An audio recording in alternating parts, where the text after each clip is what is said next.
Women bashing বা physical abuse এই জিনিসটাকে কেন্দ্র করে কিন্তু প্রচুর কাজ এসছে।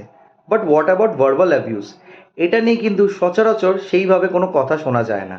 তো এই জিনিসটাকে হাইলাইট করে নিয়ে আসছে হইচইয়ের upcoming series. Hello friends, welcome to my channel সুপ্রকি বাণী। তো লজ্জা ট্রেলার আজ ড্রপ করে গেছে হইচইয়ের অফিসিয়াল ইউটিউব চ্যানেলে। তো সেটারই রিয়াকশন আজ আমি করতে চলে এসেছি।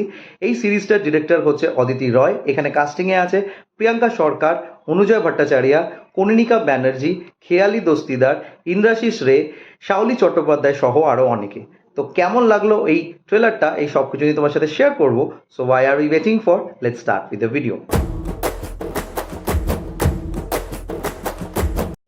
ট্রেলারটার ডিউরেশন হচ্ছে 2 মিনিট 25 সেকেন্ডের কাছাকাছি, এবং এই ট্রেলারের মাধ্যমে জয়া সিনহা বা মিসেস সিনহার একটি গল্প আমাদের কাছে তুলে ধরা হচ্ছে, এবং এই গল্পটার কিন্তু একটি রিসার্চের উপর বেস করে আমাদের কাছে প্রেজেন্ট করছে, এবং রিসার্চটি সম্রাজ্ঞী বন্দ্যোপাধ্যায় করেছিলেন, এবং তার জন্য এই সিরিজের স্টোরি, স্ক্রিনপ্লে এবং ডায়লগসও সেই লিখেছে। সো ট্রেলার থেকে যেটা বোঝা যাচ্ছে যে জয়ার চরিত্রটি, যেটা প্লে করছে প্রিয়াঙ্কা সরকার, সে কাউন্সিলরের কাছে গেছে তার কিছু বক্তব্য শেয়ার করতে, এবং সেখান থেকে কাউন্সিলর জানতে পারে যে she is not well mentally, এবং সেটার রিজন হচ্ছে তার ম্যারিটাল লাইফ, বা বলা যেতে পারে তার হাজব্যান্ড।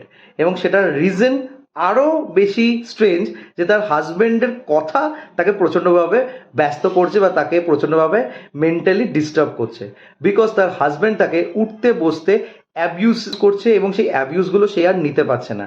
তাকে লোকের সামনে বন্ধ ঘরে নানা রকম বাজে ভাষায় কথা বলছে, এবং সেটা যখন তোমরা ট্রেলার দেখবে বুঝতে পারবে।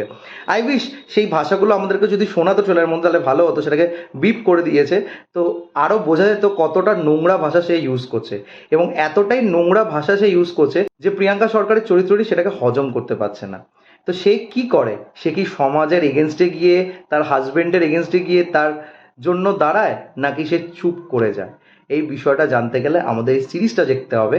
সেটা স্ট্রিম করছে 22 মার্চ অনওয়ার্ডস।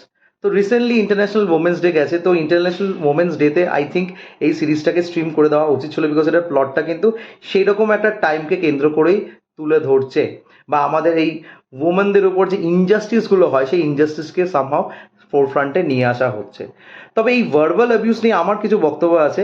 এটা কিন্তু এমন একটা বস্তু যেটা কিন্তু সচরাচর সবাই কথা বলে না, এবং এটা যেহেতু দেখা যায় না, এটা যেহেতু কোনো ক্ষত নেই, তাই জন্য এটাকে অনেক সময় লোকেরা ওভারলুক করে। কিন্তু মেন্টালি এটা যে কতটা বেশি হ্যাম্পার করছে সেটা যার সাথে হয় সেই বুঝতে পারে। ওই যে বলে না যে কিছু দাগ আছে যেটা উপর দিয়ে দেখলে বোঝা যায় না, ভেতর দিয়ে কতটা ডিপ চলে যায়, কত ক্ষত হয়ে যায়, সেটা পরে হিসাব পাওয়া যায়। তো সেরকমই একটা বিষয়বস্তু, এবং যেইভাবে এই গল্পটাকে বা যেইভাবে এই ট্রেলারটাকে আমাদের কাছে তুলে ধরা হচ্ছে, আমার মনে হচ্ছে এই কাজটা ভালো হতে পারে, এবং এই কাজের মধ্যে একটা লাইট আমি খুঁজে পাচ্ছি, যেটা আমার মনে হচ্ছে ভালো লাগতেও পারে। এবার বাদবাকি হচ্ছে মেকার্সের উপর যে কীভাবে সেটা কন্ডাক্ট করছে। আপাতত ট্রেলারটা কিন্তু আমার খারাপ লাগেনি, এবং I am looking forward to this series.